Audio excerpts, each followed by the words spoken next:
Let's begin with a word of prayer. Dear God, we thank you for this morning. We can come to worship you, to sing praises to you. We ask that you quiet our hearts now and speak to each of us. In Jesus' name we pray. Amen.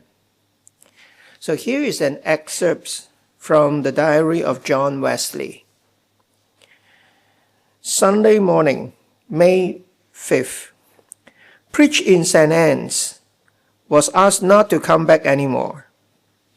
Sunday, afternoon, May 5th. Preach in St. John's. Deacon said, get out and stay out. Sunday morning, May 12th. Preach in St. Jude's.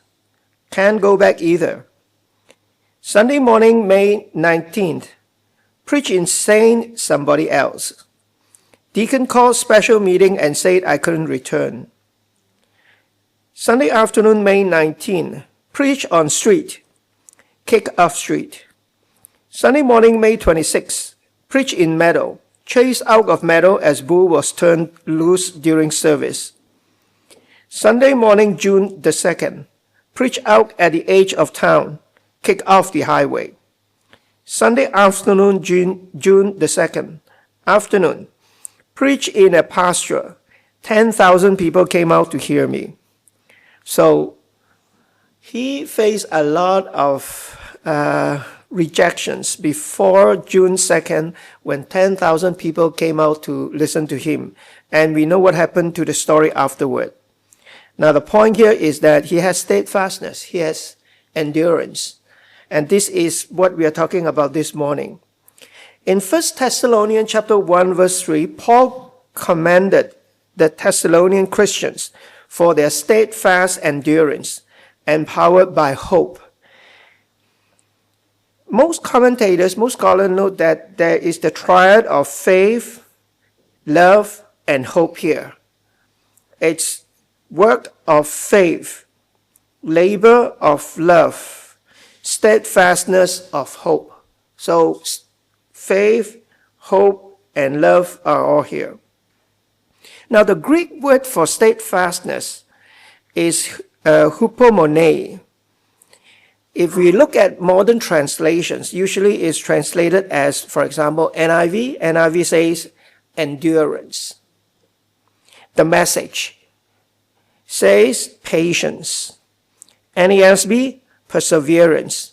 If you read Chinese, the Chinese Union Version and the Revised Chinese Union Version have similar translations, something to do with perseverance or patience. One scholar say that it is not a passive, it does not refer to some kind of a passive high threshold of irritation. It's like we can endure irritation. Passively, we can endure it. Actually, this word does not refer to that.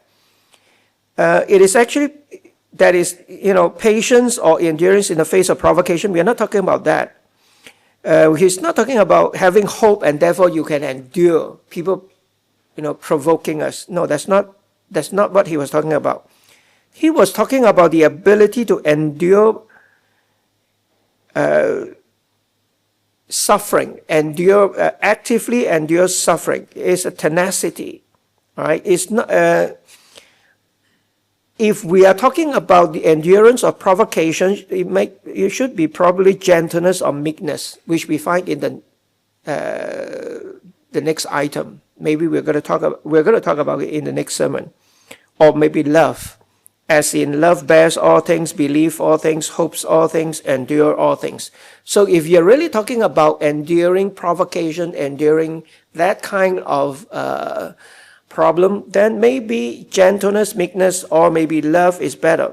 Here we are talking about endurance in the sense of being to endure, to be patient in the face of persecution, for example, which was what the Thessalonians were facing, or in the face of resistance. Now, the hope is not something, it's not wishful thinking either. We're not talking about endurance based on hope. That hope is actually not wishful thinking. It's not like I hope something will happen. It is based on firm conviction in Jesus and God's power. That's what it is.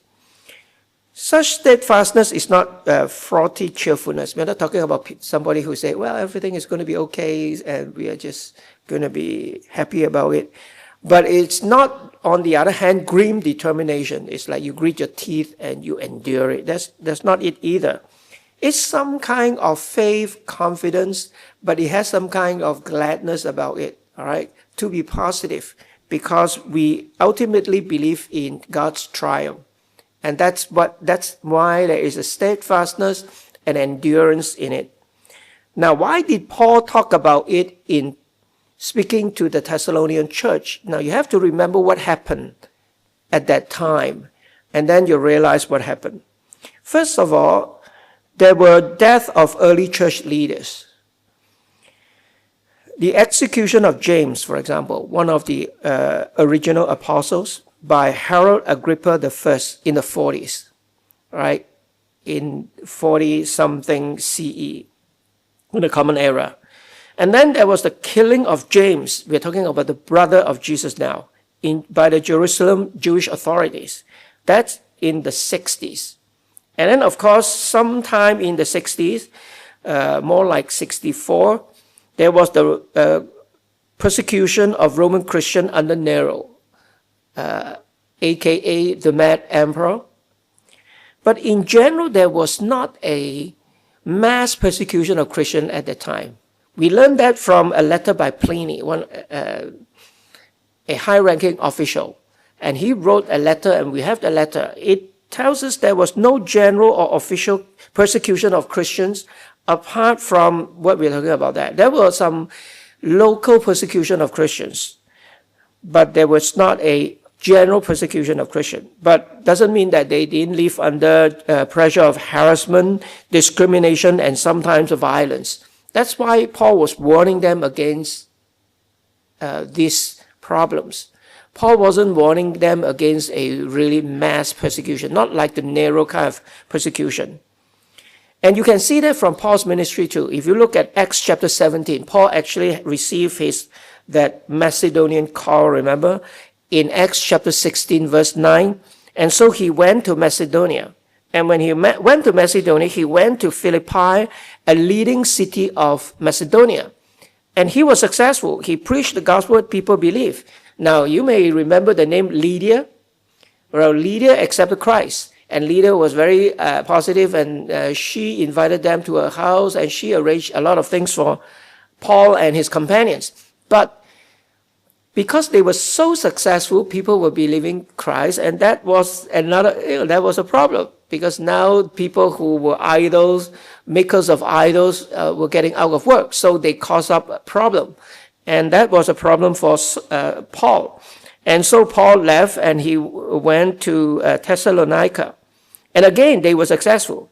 People believed Christ, and it was a great ministry. And again, it caused trouble because people didn't like it. There were persecution, and he left.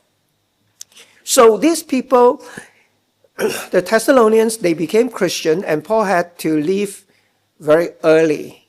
He didn't have time to disciple them. He didn't have time to do Bible study with them, to pray with them, to follow up on his evangelistic effort.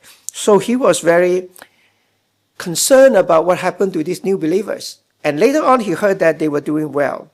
And that's why he was so happy about the whole thing. All right, he heard that they were okay, although he had to leave, but they were doing fine. Therefore, he was happy about it. Now, that was the situation in which Paul wrote the letter to these Thessalonians. They faced general persecution, not empire-wide kind of persecution, but they, in general, here or there, they were harassed, they faced difficulties. Now, what does the letter mean to us? We don't have this kind of persecution, but we have other problems, don't we?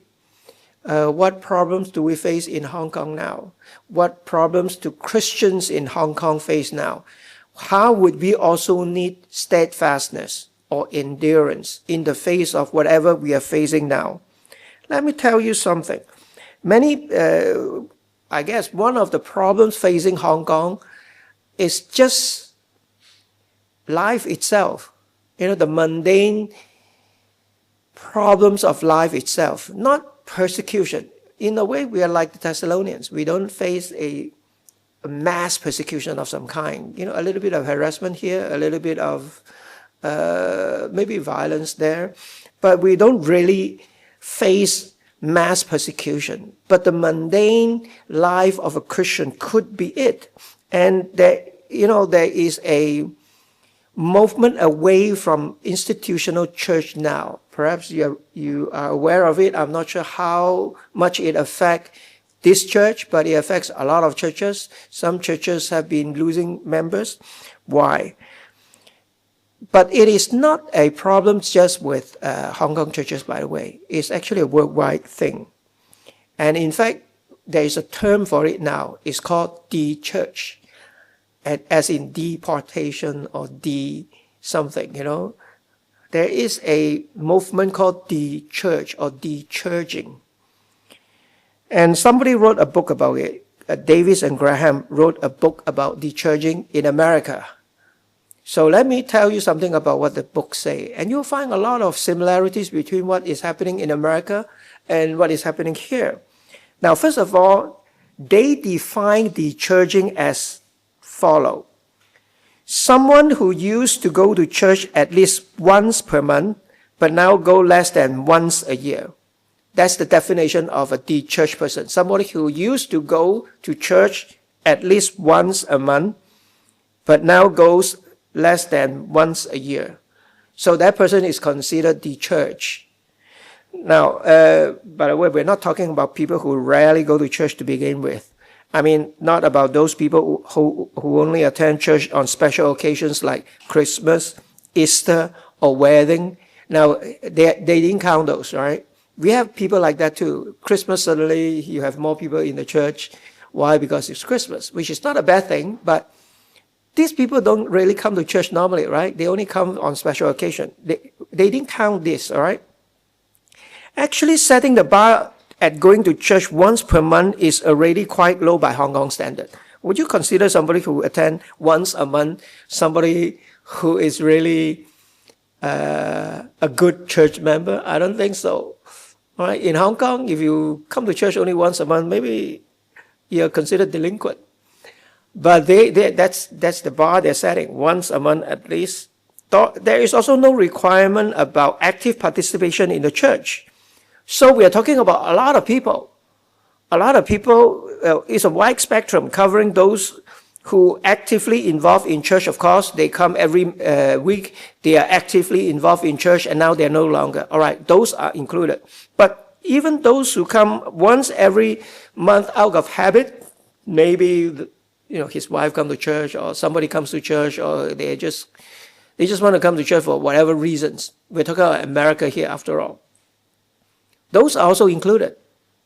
But now, of course, they don't even come once a year, or maybe they come only once a year. So they are considered the church. Well, following this very, very loose definition, about 40 million adults in America who used to go to church have stopped going. 40 millions. This represents about 16% of the adult population, according to the book. That's a serious statistic. We're losing a lot of people. Now, the only good news about it, by the way, is that people were not going to church, and some call themselves ex-evangelical. Evangelical, now they're ex. So you have a church, the church, and now you have evangelical, you have ex-evangelical. But a lot of these ex-evangelical actually still believe pretty much what we believe. They have lost faith in the institutional church, but not so much in God. So that's the good news, all right? If there's any good news from it, that's a good news. But in any case, why? Why did people stop going? So here they study a little bit, and here are the results they say. Among the church, a large group did not deliberately decide to leave church. They moved to a new area and cannot find a suitable church. And when you think about America, it makes sense. You go to a new place, you move from Florida to LA or Illinois or someplace. you may not immediately be able to find a church. And if you find one, you may not like the church. So sometimes people stop going to church because they couldn't find a suitable church. And this is the same thing here too in Hong Kong, even though we are smaller. I remember somebody told me, that Tai Po fire, some people were relocated to other places. All of a sudden, they found that going to church in Tai Po is, you take like an hour to go and to come back, so that's 2 hours for a 1 hour service. So it seems like they should find a church nearby. But it's not as simple as we think. You have to click with the people, you have to like the service and all that. So we have the same problem here in Hong Kong. Furthermore, young professionals build their networks around careers rather than church. So church becomes secondary, which is also correct. So where are their areas of, where do they find friends? Where do they find people of the same mind?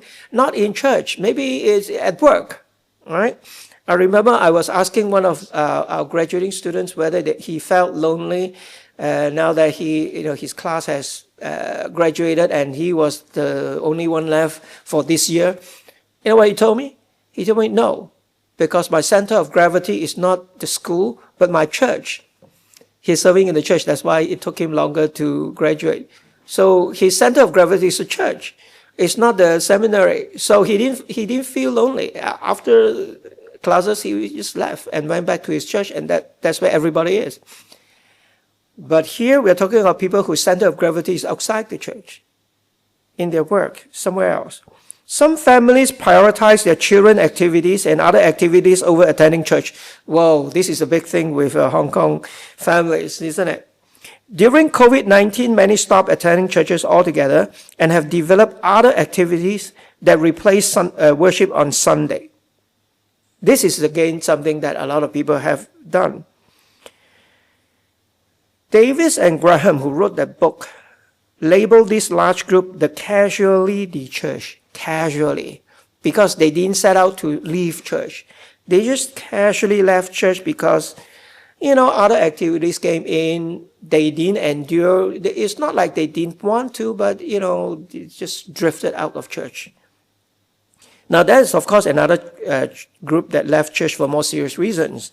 It is because they experienced genuine pain and caused them to lose faith in the church and even in God.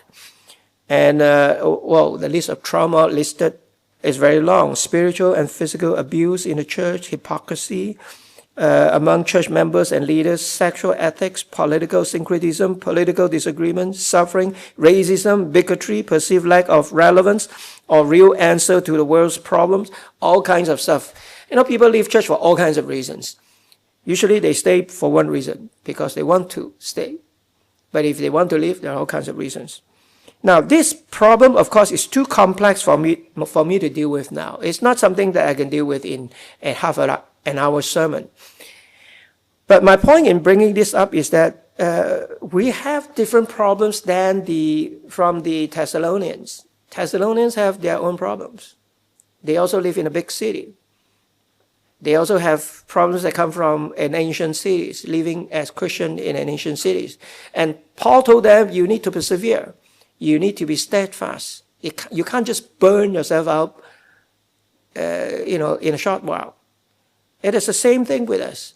There are all kinds of reasons. It's either attraction, outside attraction, or repulsion from the church itself, because we experience pain here, we experience disappointment here. That's repulsion. It's either push or pull. And they face it in Thessalonica, we face it today too. And we need steadfastness, endurance, in the face of all this, to continue, to stay with God, to continue to be with God. I remember the parable of sower here. Remember the parable of the sower? The sower went out to sow, and the seed fell on different soil. And some fell on rocky ground, and they immediately grow. All right. However, having no depth, they quickly wither. And I think that's I don't want to stigmatize people who leave churches, but maybe this may be one reason. Others are like seeds falling among thorns. They wither because they are occupied by too many things outside the world, which is, again, as we talk about all these reasons, that's a pull factor, isn't it? There are a lot of nice things outside that can pull us away from the church. And Jesus knew it. That's why he gave them the parable. We should strive to be like seeds sown on good soil that produce spiritual fruits, 1,000, 2,000, 5,000. That's how it is. And Paul was writing to the Thessalonian Christians to tell them to be steadfast, to endure. There are persecutions. There are reasons why you will not continue, but we need to be steadfast. I think Christians are a little bit like, if we are like smartphones, then it depends on how good our battery is. Some Christians are like really great smartphones with all kinds of functions, but if your battery is no good, you're going to run out. No matter how many functions you can perform, it doesn't matter because it's just going to be a dead phone. Now, having said that, I want to talk a little bit about how to persevere. This is not exactly in that passage we read just now. These are gathered from all over the places. So how do we persevere? I think firstly, with the help of other believers. That's very important. One of my students, a man, he came to share with me. He had problems in his ministry during the COVID time, and he went into a very, very low point where he really wanted to go, just leave the ministry. He wanted to drive taxi. He said, at one point, I just wanted to just throw in the towel and drive taxi. He told me this. He said, one person can walk faster, but a group of people can walk further. And I think it's a little cliche when he told me that. I almost laugh out loud, but it's true, especially for him. He said, one person can go faster. Yeah, one person can go faster. I come here, I walk alone. I can go as fast as I want. But if you walk in a group, you have to do it slower. But slower, you can walk further. Why? Because you're helping each other. So integrate into the life of a faith community is important. Don't just become a member of the church. Join the fellowship, be active somewhere. All right? Be integrated into a group that suits us for in some kind of interest, some kind of things that we do together. So with the help of other believers, that's very important. Secondly, one day at a time. Living for God is like writing a dissertation. Yeah, I mean, the academia, so I think about writing a dissertation. I'm not sure how many of you have tried to write a dissertation, 100,000 words minimum. You can't do that in a hurry. You can't just like, I'm going to sit down 1 week and just finish the dissertation. No, that's not something we can do. Everybody who writes books, who write dissertation, have to space themselves out, pace themselves so that they are writing somebody said 1,000 words per day. I remember a very famous author, she said, I aim for 1,000 words per day, and eventually you have 100,000 words or more. So you have to pace yourself. Don't think about the whole thing. If you think about, especially if you're younger, you think about, I want to live for God for 50 years. Now, that is a very long time. Can you imagine when you first marry, you think, I'm going to marry for 50 years? That's like a long time. You go one day at a time. We don't have to be married for 50 years. We don't have to be living for God for 50 years. No, we just have to be living for God today. One day at a time. This year, this day. I would have served God for 40 years by June, I think. Yeah, 40 years. That's why I should retire. It's a very biblical number, 40. But when I first started, if you tell me I'm going to be serving God for 40 years, I think I will be tired. I feel tired. I say, oh my goodness. Can you think of such a lengthy period? I don't want to think about it. But I wasn't thinking about it at the time either. When I first graduated from Singapore Bible College, I just wanted to serve God. I wasn't thinking about how many years. Just do it. Just do it one day at a time. And eventually, after a while, you look back, oh, well, that's 40 years already, right? So one day at a time. Steadfastness doesn't mean that, of course, we have to plan for the future, like a year at a time. But don't plan for 40 years, 50 years. It's too tiring. All right, you will give up. Think about 1 day, 2 day, a month, a year at a time. Steadfastness doesn't mean that we think too long into the future. It means we keep going. Make sure your zeal is sustainable. I like the word sustainability. It's not just ecology that we have to talk about sustainability. I talked about sustainability here some time ago when talking about justice too. We have to live our life in such a way that is sustainable. All right? Not uncommonly, I find people in the church. I've been in the church for a long time. I grew up in a Baptist church, pretty much. All right, went to the Baptist church, went to Baptist kindergarten, went to Baptist church, got baptized in the Baptist church. The only thing that's not Baptist about me is all my theological education has never been in a Baptist seminary. Yeah, and then I came back to teach in a Baptist seminary. No, I've seen a lot of people who were very, very zealous for Christ. When I was young, there was a group of people who were very zealous for Christ. Some of them became full-time ministers. One of them is still here. But a lot of people left too. It doesn't matter how zealous you are, all right, at this point. It's whether it can be sustainable, all right. Unless you are into full-time ministry, you actually have to earn a living. Right, whether you're working in a house, working in a law firm, working somewhere else, you have to be working. You have to be earning a living. And you have to balance that. And some people are unbalanced. You can't be unbalanced all the time. You can be unbalanced sometime. Like when we go to a seminary, of course, there's a time set aside. It is unbalanced. Right? Or you are doing a graduate program. It is unbalanced. It's a time that you set aside to beef up on that knowledge, whatever that knowledge is. So it's unbalanced.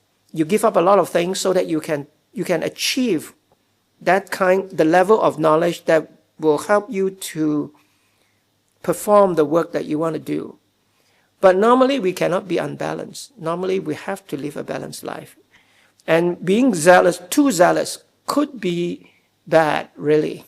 Don't think that being too zealous is always good. Actually, it could be bad because it means that you're unbalanced. And you cannot be unbalanced all the time. It has to be sustainable over a long period of time. And then we will be sustainable in our love for God and service for God. And finally, the most cliche of it all, make it a habit to read the Bible and pray. Yeah. What else could I say? You have to do it. I say, a lot of people pray, by the way. I think prayer is one of the last things that people give up when they give up God. Yeah, if you stop praying, then that's it. Right? Normally people still pray even if they don't read the Bible, they don't come to church, and they're staying at home watching Netflix. They will still pray. Why? When they need something, they will pray, right? If they feel bad, they will pray. So prayer is probably the last thing you'll give up. But we have to keep praying, Prayer is like a relationship. You talk to a person, then you continue to have a relationship with a person, you talk to the person. If you want to have a relationship with God, you talk to God. It doesn't have to be something very big.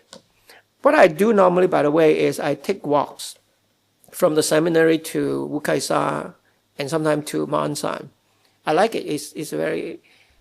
even when it's hot, you just sweat a little bit, and it's not, you just do it. And after a while, I realized that you can just walk, and you can be talking to God while you're praying. While you're walking, you walk, and there's something on your mind, so you tell God about it. Why not? That's something we can do, and that's something that I do. And read the Bible is harder, all right? People usually give up reading the Bible. Why? I think sometimes also because they are trying to do something unsustainable. If you are going to go on, a reading schedule, something like, I'm going to read one chapter from the Old Testament, one chapter from the New Testament every day, of the year, I suspect you have to be very, very committed to do that. You don't have to. All right? You know what you can do? You can think about reading Bible 5 days a week. Is that possible? 5 days a week. So what happens to the other 2 days? Well, you're at church on Sunday. So you're going to be listening to a sermon. Presumably the sermon is on the passage from the Bible. So you're reading the Bible through me, for example, this morning. So, okay, that you have done it. You don't have to do it yourself. We do it for you. Saturday, well, take a day off. Then maybe it's more sustainable, right? You don't be too perfectionistic. Just think about, I'm going to read a small passage from the Bible from Monday to Friday. That's sustainable. If you do some things like that, it helps us to be steadfast. You know, it is itself a kind of spiritual training to be steadfast. It's something that we do. So here's the conclusion. Life is a marathon, of course. We don't have to run fast. We just have to keep going until the end. Don't burn yourself up with too much zeal for a few years. The catchword is sustainability. Make sure you pace yourself so that it is sustainable over a long period of time. You don't have to think about long period of time, but we have to prepare to be sustainable, to be going at it for a long period of time. And that's what it means by steadfastness. Amen.